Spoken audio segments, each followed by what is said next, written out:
Nous reprenons la pause de la semaine dernière avec le dimanche des solidarités, le fil de la prédication au fil du livre des juges.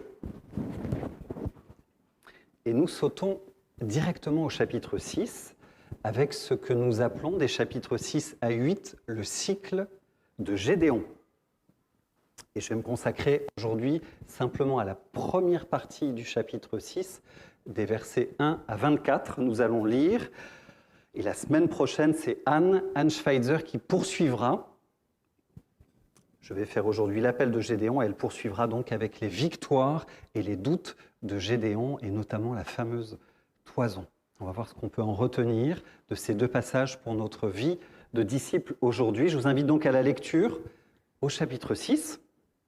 Le texte va s'afficher, vous pouvez le lire aussi si vous avez une Bible avec vous. Nous lisons à partir du verset 1er et on va lire ce texte en deux temps. On va simplement commencer par les 10 premiers versets dans un premier temps. Nous lisons.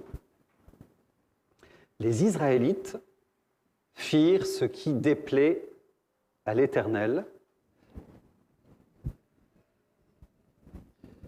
et l'Éternel les livra entre les mains de Madian pendant 7 ans. La domination des Madianites fut puissante contre Israël. Pour leur échapper, les Israélites se retiraient dans les ravins des montagnes, dans les grottes et sur les rochers fortifiés.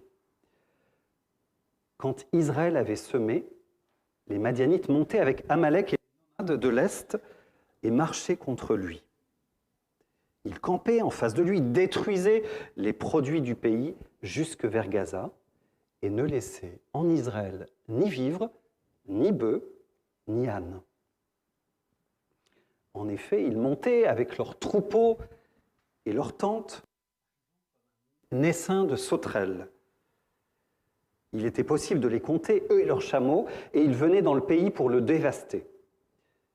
Israël fut plongé dans une grande misère à cause de Madian, et les Israélites crièrent. Lorsque les Israélites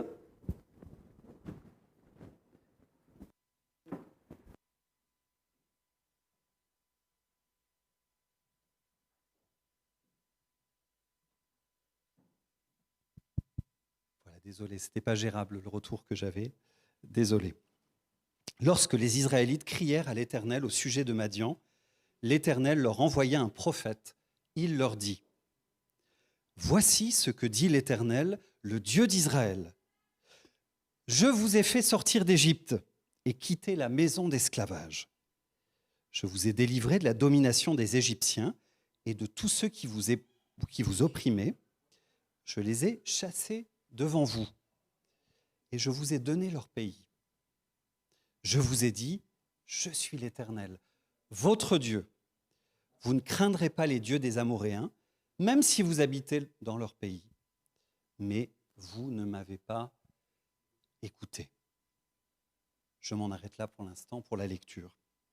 Alors vous le verrez, au fil des chapitres, on va poursuivre jusqu'à fin novembre sur le livre des juges. C'est un éternel recommencement, ce livre. Je parlais de cycle tout à l'heure parce que c'est précisément ça. Il y a des cycles qui se répètent, présentant l'histoire d'Israël comme une sorte de spirale descendante dans le mal, avec à chaque fois le même refrain, la même histoire. À chaque histoire, on a vu la semaine dernière Déborah. Juste avant, il y a 2 autres juges, Othniel et Éhoud. Ensuite, aujourd'hui et la semaine prochaine, on a Gédéon. On va voir Jephthé, Samson. À chaque fois, la même structure narrative. C'est construit de la même manière. On part au début avec le constat amer, triste, qu'Israël a fait le mal, ce qui est mal aux yeux de l'Éternel, s'est éloigné de l'Éternel et s'est abîmé en général dans l'idolâtrie.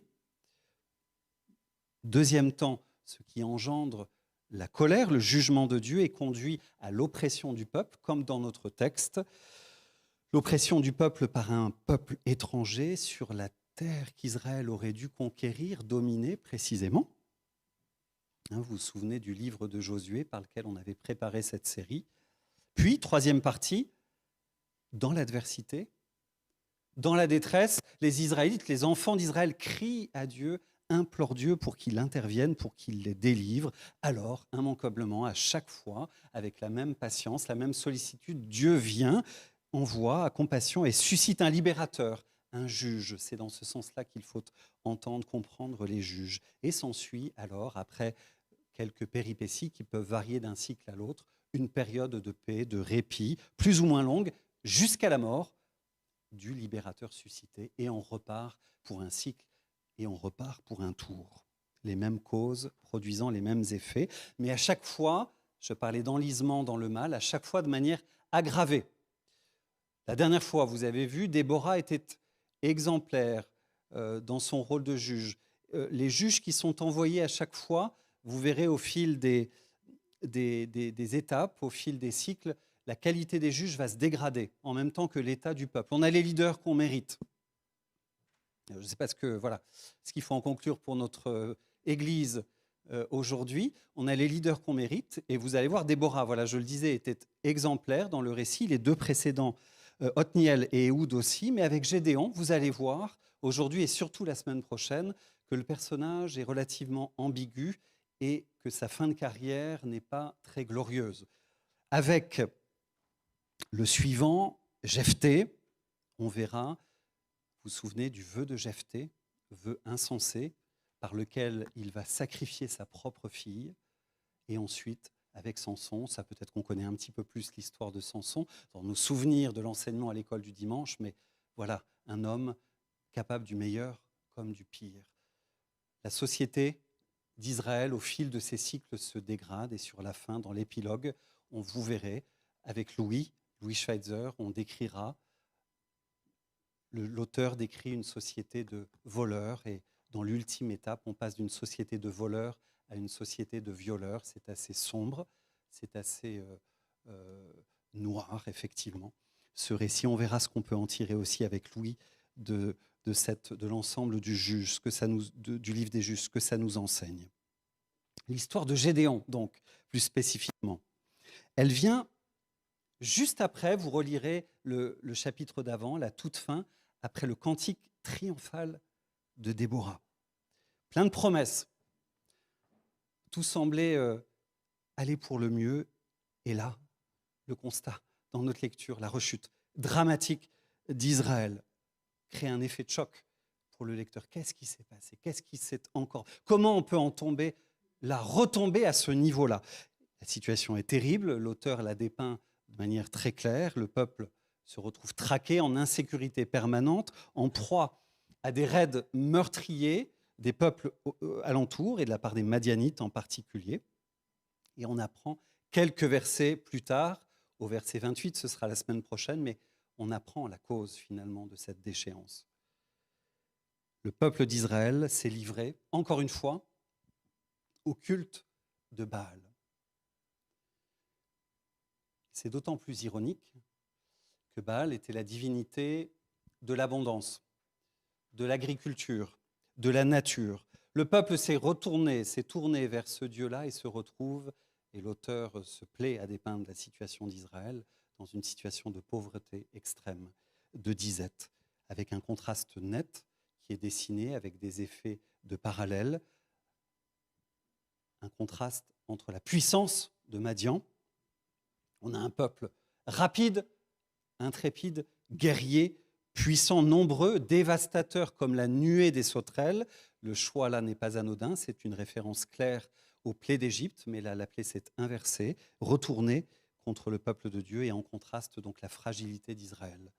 À nouveau opprimé, retranché dans des abris de fortune, caché, immobile, terré, comme une bête traquée. Le verset 6 résume la situation. Israël fut très malheureux à cause de Madian. On passe au verset 7 à 10. Au creux de cette situation de détresse, on arrive au cri, dans les cycles, dans la structure. Les enfants d'Israël crient vers l'Éternel et Dieu répond. Alors d'une histoire à l'autre, la réponse de Dieu varie et à chaque fois, il y a un enseignement spécifique à retirer de la façon dont Dieu réagit. Comment Dieu répond? dans notre texte. Par l'envoi d'un prophète. Un prophète qui ne vient pas apporter une solution clé en main ou annoncer tout de suite un horizon radieux ou un jugement irrévocable, mais le prophète vient simplement brosser un portrait de la situation, l'état de la situation. 3 points simplement sont rappelés au peuple. C'est une rétrospective. 1, le rappel que l'Éternel, dans l'histoire, s'est révélé comme un grand libérateur dans le passé. Souvenez-vous. 2, il a manifesté sa volonté clairement, souvenez-vous, en interdisant à son peuple toute association, tout adultère spirituel, toute association avec les idoles. Troisième constat, le peuple, Israël, n'a pas obéi. Par les paroles du prophète, Dieu interroge, renvoie la balle maintenant dans le camp des Israélites. Vous venez à moi avec une question, vous venez à moi pour être sauvés, pour être libérés dans votre détresse, soit, mais comment voulez-vous l'être si vous ne venez pas réellement à moi? Autrement dit, si Israël veut que Dieu devienne son libérateur, effectivement, il faut d'abord qu'il accepte, qu'Israël réaccepte l'Éternel, Yahweh, comme son Seigneur et son seul Seigneur, sur sa vie et sur son cœur. Et l'un ne va pas sans l'autre. Premier enseignement de ce passage, de ce récit. Et ça vaut pour nous encore aujourd'hui. Dans une situation de disette, de misère, d'adversité, d'épreuve, quand il y a un coup dur, quand il y a des pertes, au cœur de ce qui est douloureux, le travail du Saint-Esprit veut être d'abord, au plus profond de nous recentrer sur notre communion à Dieu, de nous retrouver avec notre Créateur, sur l'essentiel de ce qui fait notre vie et doit faire l'espérance chrétienne. Avant d'espérer, de souhaiter, avant que Dieu n'octroie une bénédiction, une libération, trop facile, immédiate, exclusivement matérielle, terrestre, Dieu, avant cela, veut nous ramener à lui, que nous nous retournions vers lui, que nous le retrouvions. Au cœur de l'épreuve, Dieu veut que nous nous recentrions et il nous appelle. Je ne sais pas si c'est le cas de plusieurs d'entre vous ce matin, et ce n'est pas facile de l'entendre quand on souffre, quand c'est dur, mais que nous puissions laisser Dieu nous retrouver, nous appeler à lui, nous permettre d'aller plus loin, plus profond dans l'épreuve, la possibilité d'une bénédiction spirituelle d'abord, et possiblement matérielle ensuite. La purification spirituelle du pays commencera par Gédéon. Ce travail qu'on est en train de pointer, ça viendra ensuite, qui va détruire, c'est la semaine prochaine, là encore, des versets 25 à 27, l'autel païen qui avait été érigé dans la maison de son père. Mais avant d'en arriver là, l'auteur relate l'appel de Gédéon. Et là, il y a quelque chose à relever d'intéressant, je crois, quant à ce que Dieu est pour nous, dans la façon dont il s'y prend avec nous, avant même que le peuple soit finalement conscient de sa misère spirituelle, avant même qu'il exprime la moindre repentance, Dieu prend les choses en main. Dieu lui-même suscite un libérateur. Il appelle ce libérateur qui conduira dans un second temps son peuple à retourner à son Seigneur et à se repentir. Et nous nous souvenons qu'en Jésus-Christ, Dieu a fait au fond exactement la même chose. Que nous puissions nous le rappeler, ne pas nous enorgueillir. Dieu a fait le premier pas avec nous. Ce n'est pas nous qui l'avons cherché, ce n'est pas nous qui avons exprimé un regret fondamental d'abord, et Dieu ensuite, face à notre contrition, serait venu. L'histoire du salut ne fonctionne pas comme ça.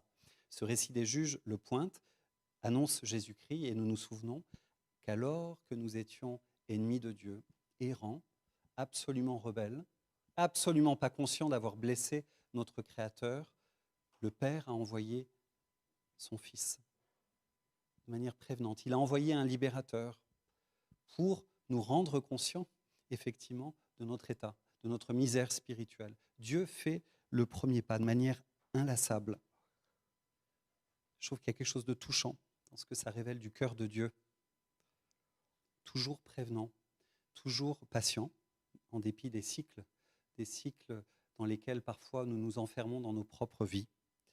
C'est lui qui vient nous réouvrir à lui, c'est lui qui vient nous interpeller et qui ne se lâche jamais de nos chutes, de nos défaites intérieures.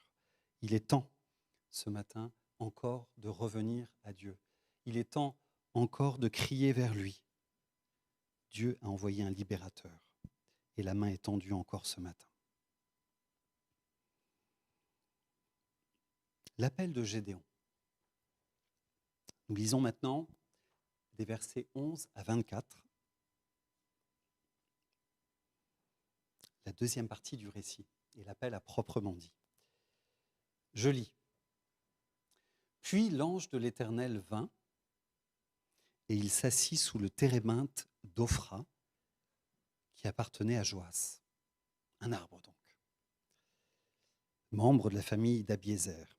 Son fils, Gédéon, battait du blé au pressoir pour le mettre à l'abri des Madianites.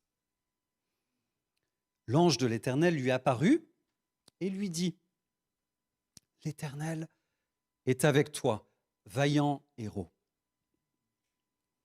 Gédéon lui dit : « Ah, mon Seigneur, si l'Éternel est avec nous, pourquoi donc tout cela est-il arrivé ? Où sont tous ces actes merveilleux, ceux que nos pères nous racontent, quand ils disent : l'Éternel ne nous a-t-il pas sortis d'Égypte ? Maintenant l'Éternel nous abandonne et nous livre entre les mains de Madian.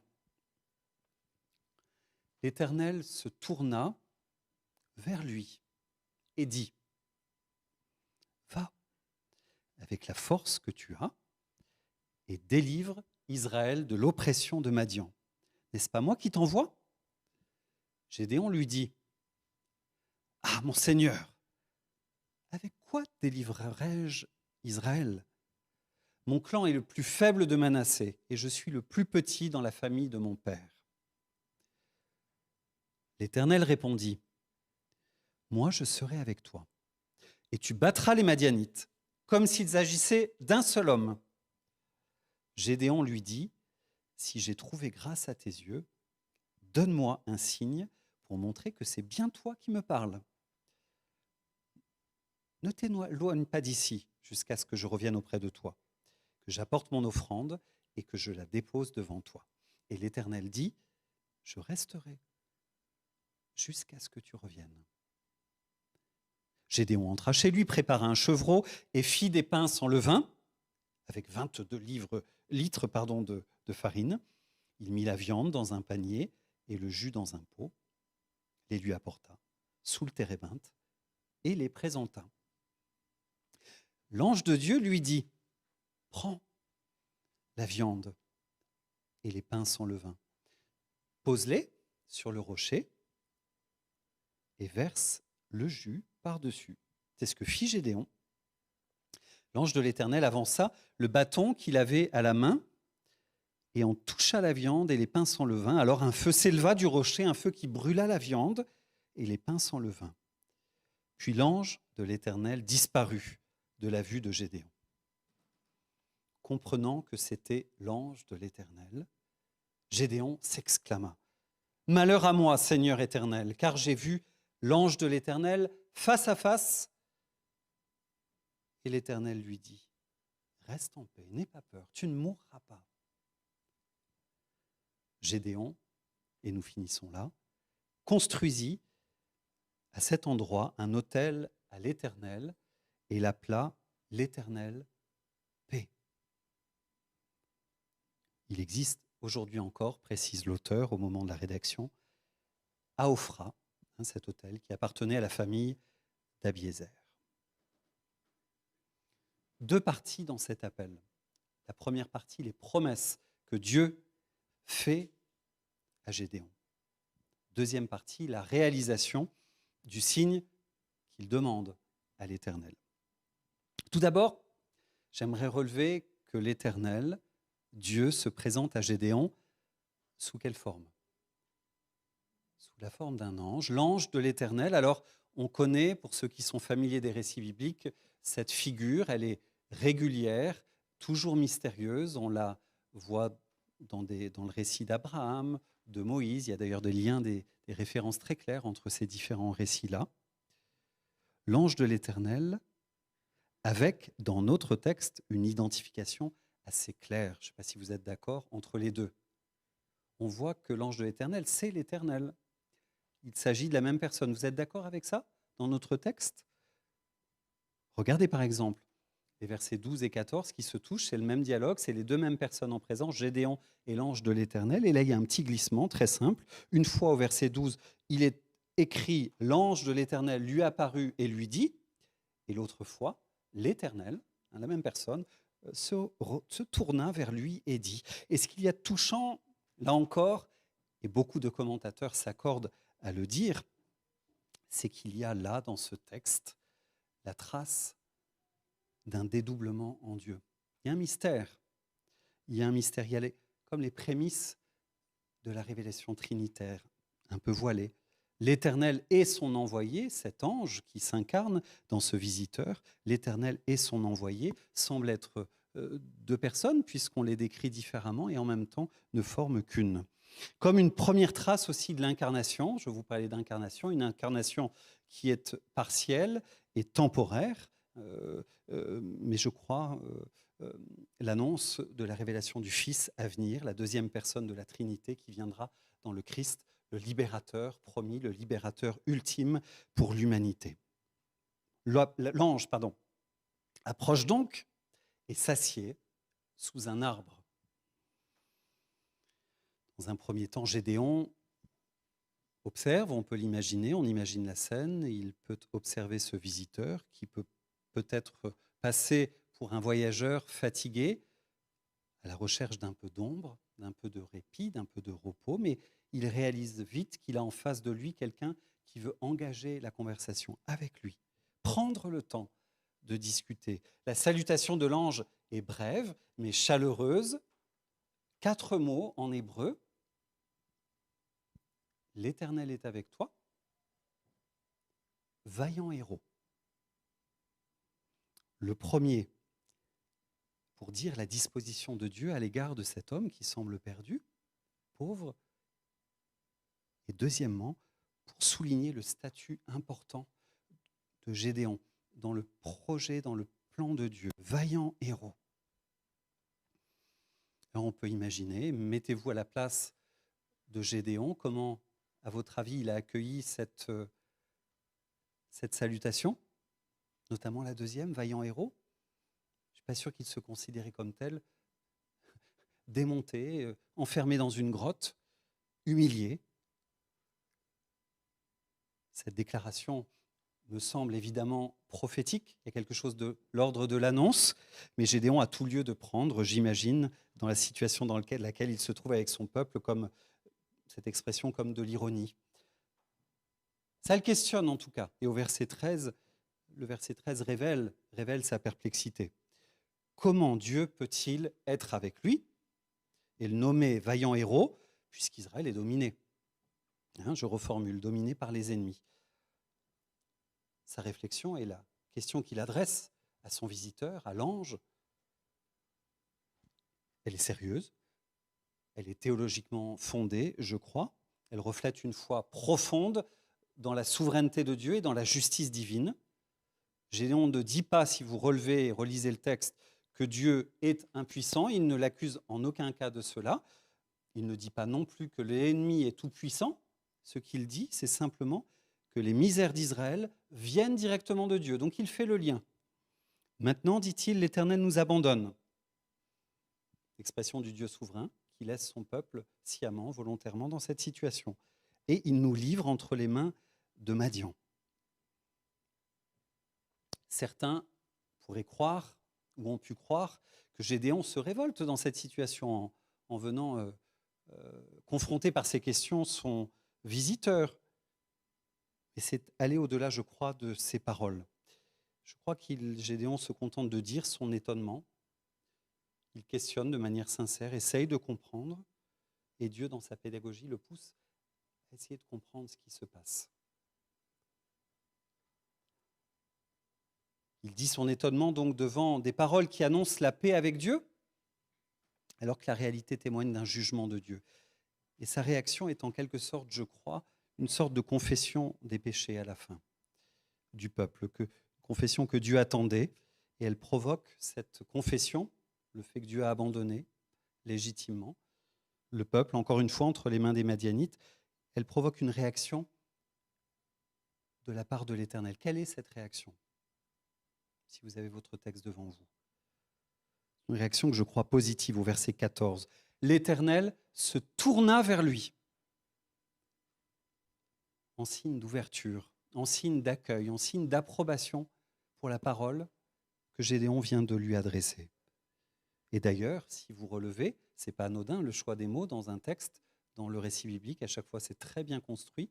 À ce moment-là, le terme « l'ange de l'Éternel » devient l'Éternel. C'est l'Éternel qui acquiesce, c'est l'Éternel qui accueille, c'est l'Éternel qui se tourne et qui dit « viens ». C'est encore là, une fois, encore là, une scène touchante de la façon dont Dieu nous approche. Vient nous rencontrer, nous fait cheminer, nous fait questionner, réfléchir en nous-mêmes pour nous amener plus loin, en profondeur. Il s'approche, il converse avec nous. Il se pose sous l'arbre peut-être de l'épreuve.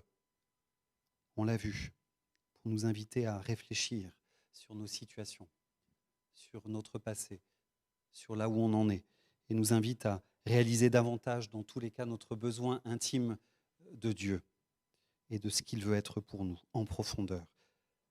La deuxième réplique de l'ange va plus loin au verset 14. Elle va plus loin que la première. Ce n'est plus une simple salutation, mais c'est un appel maintenant que Gédéon va adresser.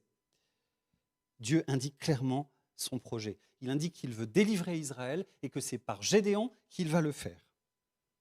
Opérer la libération. Et en dépit, le faire en dépit de la faiblesse, de la pauvreté, de la petitesse de Gédéon. Qui, je vais passer rapidement là-dessus, mais c'est un argument que Gédéon propose. Et c'est même par elle, simplement dire ça, que Dieu veut montrer comment un faible peut vaincre toute une armée s'il retrouve la dépendance et la proximité, s'il se réinscrit dans la fidélité au Seigneur d'Israël. Il y a là encore un rappel de la façon dont Dieu nous voit prophétiquement, nous approche au travers de notre faiblesse. Nous sommes appelés, dans la dépendance au Christ, à être des agents de libération, des agents de bénédiction autour de nous, non pas parce que nous serions déjà un vaillant héros en nous-mêmes ou déjà arrivés, mais simplement parce que Dieu, dans notre fragile dépendance, dans notre humilité, dans la petitesse de ce que nous sommes, veut nous habiter, veut faire du bien et transformer des situations autour de nous si nous nous inscrivons simplement dans cette attitude de dépendance, de prière, d'humilité. Alors nous ferons la différence, alors nous pourrons être porteurs de Dieu autour de nous dans notre faiblesse. Je finis par l'évocation du signe que Dieu demande à l'Éternel pour authentifier l'appel reçu des versets 17 à 24. Avant de s'engager, Gédéon veut être sûr. Son hésitation, elle se comprend. L'Éternel est-il vraiment derrière ce messager humain qui ne s'est pas présenté de manière divine jusqu'à présent, simplement plutôt comme prophète? Gédéon demande, pour vérifier si c'est un vrai prophète, un signe, sans préciser ce qu'il attend d'ailleurs. Il laisse quelque part le soin à Dieu de choisir le moyen de le surprendre, de choisir le moyen de la révélation. Dans l'attente, Gédéon offre l'hospitalité, il demande à son messager de rester et qu'il va lui offrir un cadeau, une offrande, c'est ce qu'il annonce. Gédéon s'empresse, il prépare un repas somptueux au regard des quantités, surtout dans le contexte de disette qu'on a relevé. Il veut honorer réellement son visiteur, et il offre à celui-ci un repas, signe par excellence de la communion qu'il veut approfondir. L'ange accepte le don, mais que va-t-il faire avec ? Va-t-il se mettre à table ? Non. Il demande à Gédéon de transformer le repas quelque part en sacrifice sur l'autel qu'il demande à Gédéon de préparer. Et pour la première fois, dans notre récit, Gédéon obéit sans discuter, sans questionner. Il fit ainsi, dit sobrement le texte. Alors que toutes les questions de Gédéon précédentes, tout aussi légitimes qu'elles soient, on l'a vu, alors que toutes les questions de Gédéon n'avaient pas réussi à dissiper entièrement le doute, l'obéissance nette, pure et simple est à l'origine de la révélation tant attendue, de la certitude de la rencontre avec son Dieu. Par le signe, donc le signe, c'est la combustion miraculeuse de l'autel par le bas, sans qu'il y ait intervention humaine, simplement d'un coup de bâton. Dieu manifeste à Gédéon sa puissance, sa présence, et dans le même temps, il lui redit, puisqu'il agrée son offrande, il lui redit qu'il est pour lui. N'aie pas peur. Tes péchés sont pardonnés, tu ne mourras pas. Je suis avec toi. Ne t'effraie pas. Le mémorial de paix que Gédéon va alors édifier en témoignage, en souvenir de cette paix durable, certaine, dont Dieu l'a assurée, est le fondement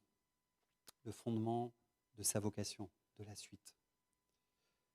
Nous nous tournons maintenant ensemble. C'est une transition toute choisie. En tant que peuple de Dieu, ce matin, vers la table de réconciliation et de paix que Dieu a dressée pour nous ce matin encore. Un mémorial pareil, pour nous souvenir inlassablement, régulièrement, que Dieu effectivement est pour nous. Qu'il a envoyé son libérateur. Une fois pour toutes, nos péchés ont été pardonnés. Nous pouvons être sûrs, certains, que nous sommes agréés de Dieu, réellement. Pour ceux et celles qui sont en Christ, unis à lui, il n'y a plus de condamnation, plus de peur à avoir. Vous êtes de la maison de Dieu. Vous êtes appelés, vaillants héros, appelés par la grâce de Dieu à vous laisser porter, transformer, même si vous n'êtes pas parfait, loin de là, en dépit de votre faiblesse, et par votre faiblesse, à avancer tranquillement. Dieu est pour vous, Dieu est avec nous, et nous allons maintenant nous en souvenir par le partage du pain et du vin.